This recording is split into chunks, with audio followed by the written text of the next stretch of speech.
Thank you very much for being here, everyone. It's a nice warm day. I'm enjoying working on my tan. I thank you for coming and joining with me for this important development. Canada's Arctic is under threat. Here are the facts. In the fall of 2022, the Canadian military found and retrieved Chinese monitoring buoys in the Arctic. And just last summer, a Canadian warship on patrol encountered a Chinese polar research vessel in the Bering Strait of off Alaska. Despite its borders being approximately 1,500 kilometers from the Arctic Circle, China now considers itself to be a, quote, near Arctic state.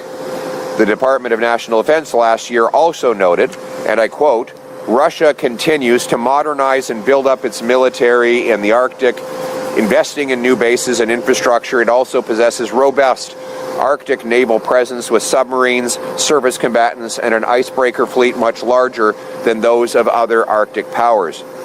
The Pentagon also warned of potential Russian action in the Arctic, including jamming GPS satellites. Hostile powers want our resources, our shipping routes, and to be in striking distance of our continent. Let me be clear. The Canadian Arctic belongs to Canadians, and Canadians will take back control of their Arctic waters, Arctic skies, and Arctic land. After 9 years of liberal incompetence and disdain, our military is weakened and our allies no longer respect us. Our safety, territory, and trade with the U.S. requires we take back control of our north. This gigantic area makes up 40% of our land mass and 75% of our coastline. 140,000 patriotic Canadians call it home across 72 communities. Since time immemorial, the Indigenous peoples have triumphed over harsh climate, harvested land and sea for food, and passed their precious traditions on to their children and down the ages. We grew up on the folklore of fur traders, explorers, and others who charted the Northwest Passage.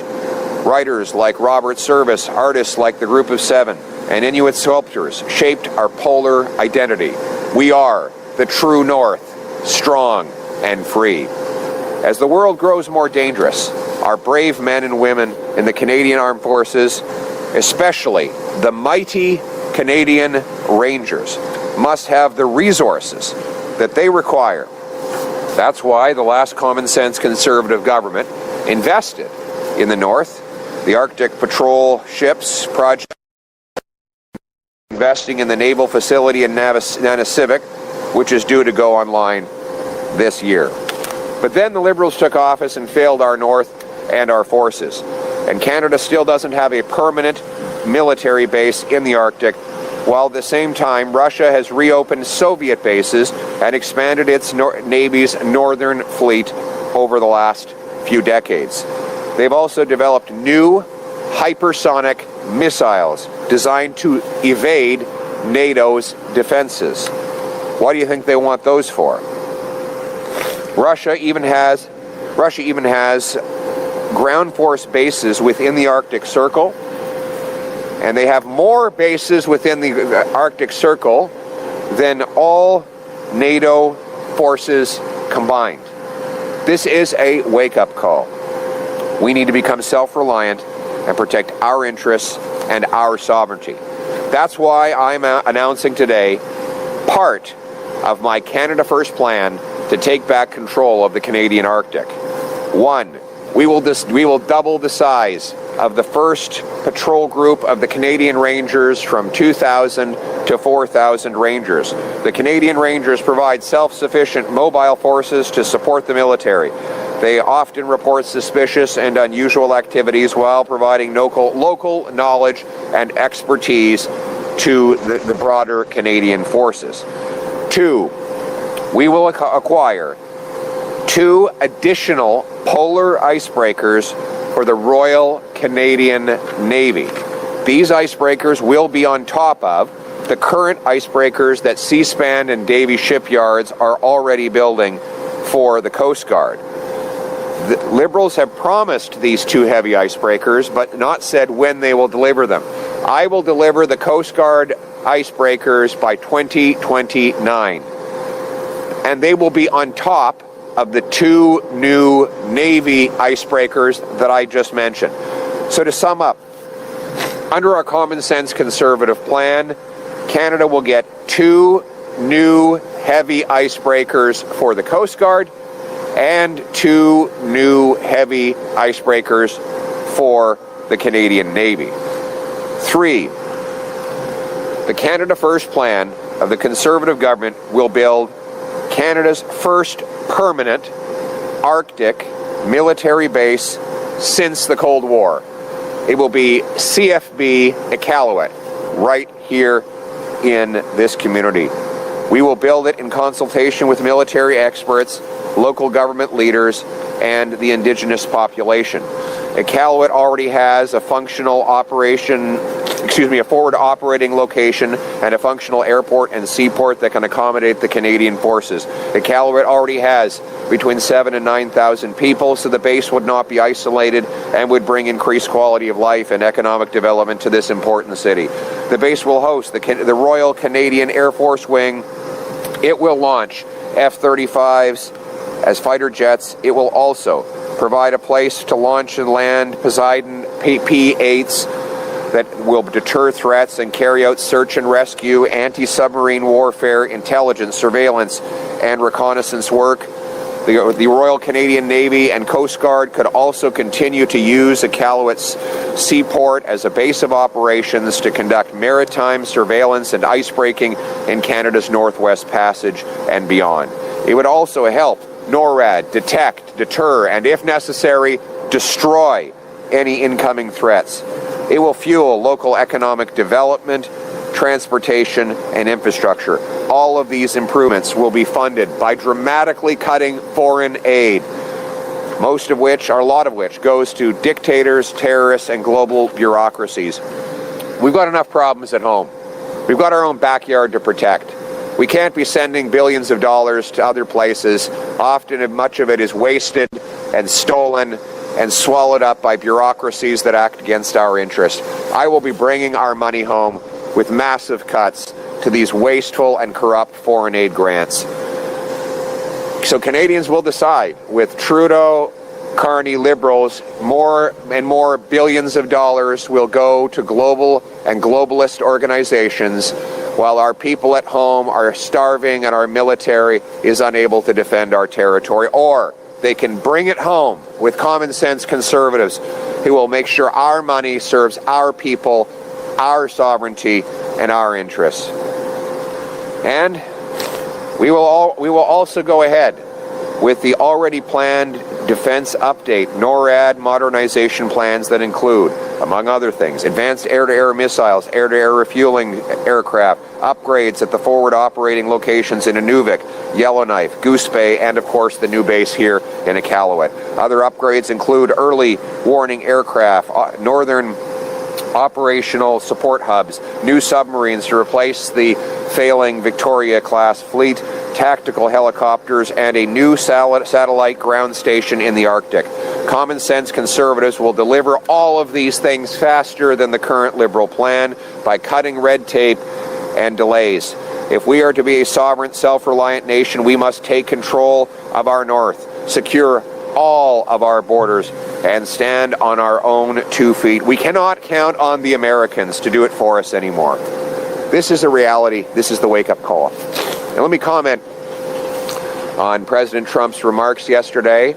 Let me be clear. Canada will never be the 51st state. We are a proud, sovereign, and independent country. We are a patriotic people, and we will defend our future and our independence. Second, he has threatened to bring in tariffs on our steel and aluminum. We will retaliate in kind with matching tariffs on American aluminum and steel, all of the proceeds of which will be given back to our steel and aluminum industry, and any surplus will be given in tax relief for our people. But these tariff threats are a wake-up call. The Carney-Trudeau Liberals have destroyed our economy over the last 9 years. Let's think about this for a second. The Carney-Trudeau Liberal policies that doubled housing costs, doubled food bank lineups, doubled our national debt, and sent $500 billion out of our country to the United States were wrong before. They are absolutely dangerous now. The combination of Trump tariffs and Carney-Trudeau tax hikes would be an existential disaster for the Canadian economy. Mark Carney has been in charge of our economy for the last 5 years when he became Justin Trudeau's advisor. And what has been the result? Doubling the debt, printing $700 billion of inflationary cash, destroying the purchasing power of our money, shutting down pipelines that would have made us less reliant on the Americans so that they get all our oil and all our gas, a radical environmental agenda that sought to deliberately defund Canada's energy sector. That has been Mark Carney's radical agenda that Justin Trudeau has been implementing dutifully over the last 5 years. This agenda was wrong before. It is an existential threat to every Canadian's job now.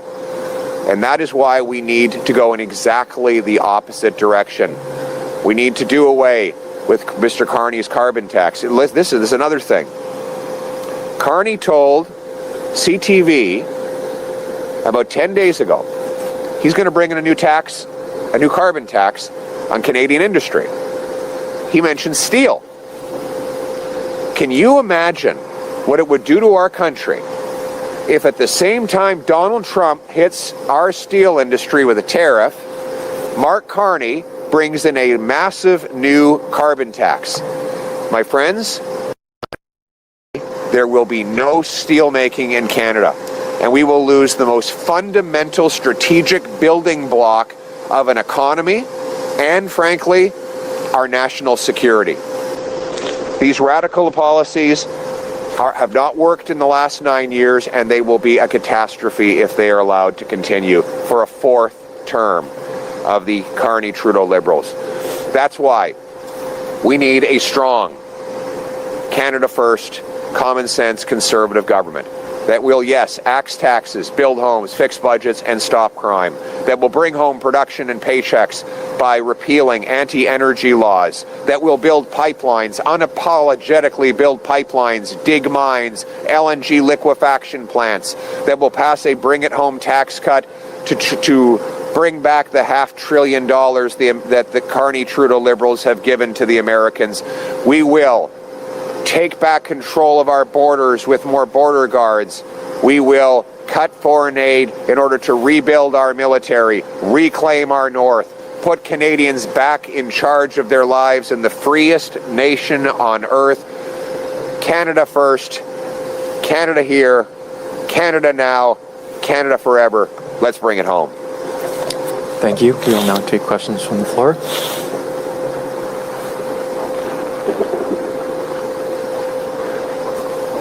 Thank you. Good morning, Mr. Poilievre. Artie Sarkisian from Nunatsiaq News. Can you please repeat the answer both in English and French, if that's okay? So, for the CFB Iqaluit military base, you said that that's one of your plans. Can you say how much you think it might cost? How much you estimate you might be able to commit? When it might be built? And do you have confidence that unlike a Civic Naval facility that was delayed multiple times over the years, this one won't be delayed due to harsh conditions and other things that delayed this one? Thank you. That's a very good question. First of all, it will be part of our costed platform, and 100% of the cost of the base will come out of our foreign aid budget. In fact, today's announcement will actually reduce the deficit because I plan to cut foreign aid more than the full cost of the announcement that I've made today. This base will be up and running within 2 years of my becoming Prime Minister. Thank you very much for a very important question. I emphasize that today's announcement is just the first part of our Canada First plan for the North. So there will be other announcements on how we improve the economy and the quality of life of our great northern people. But I would say that having 4 total heavy icebreakers will allow for more transport of goods and services throughout the Northwest Passage. It will also necessarily add infrastructure improvements. Those could improve technological improvements like greater internet and cellular connectivity, more roads, and other things that will make life better for the civilian population. A strong military presence here will mean a stronger economy, richer people who are in powerful paychecks and pensions that buy affordable food and homes in safe neighborhoods. Thank you. Thank you. Next question. Hi, Sam from CBC North here. What proportion of the jobs from all the announcements today will be held by the people of Nunavut? As many as possible. As you know, the Canadian Rangers are a northern force that recruits northern peoples. We want as many of the Rangers as possible to be Inuit and Indigenous, because those traditions that have been passed down through the ages are absolutely essential to doing the job. The Rangers are the eyes and ears. They do things that modern technology has not yet mastered. And so we want as much as possible for the ranger positions to be filled by Inuit and by the Indigenous peoples.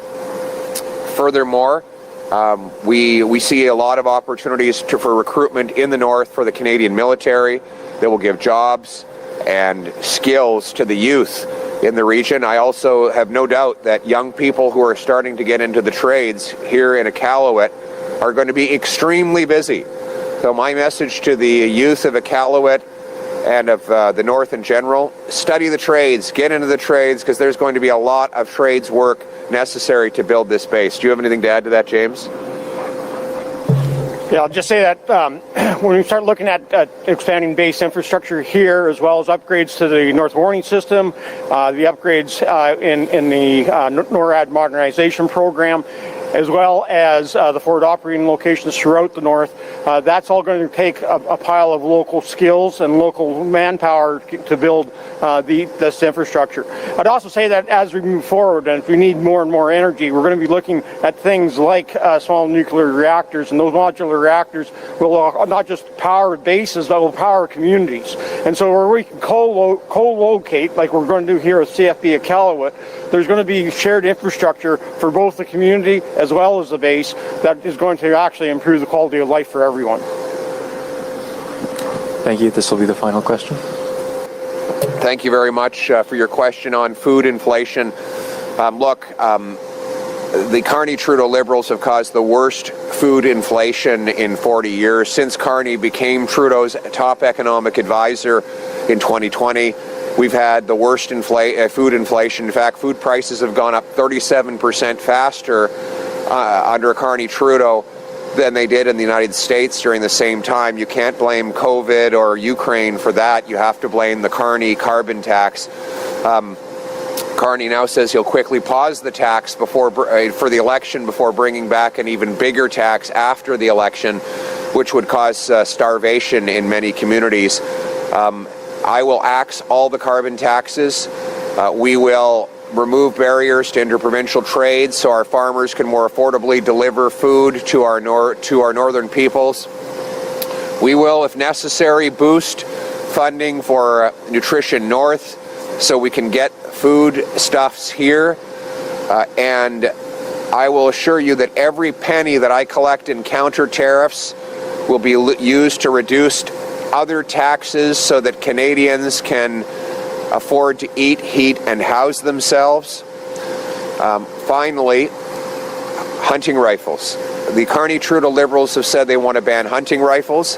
That would be a lethal decision in northern communities. It's hard for people in the south to understand this, but hunting is not a hobby in the north. It is actually a survival.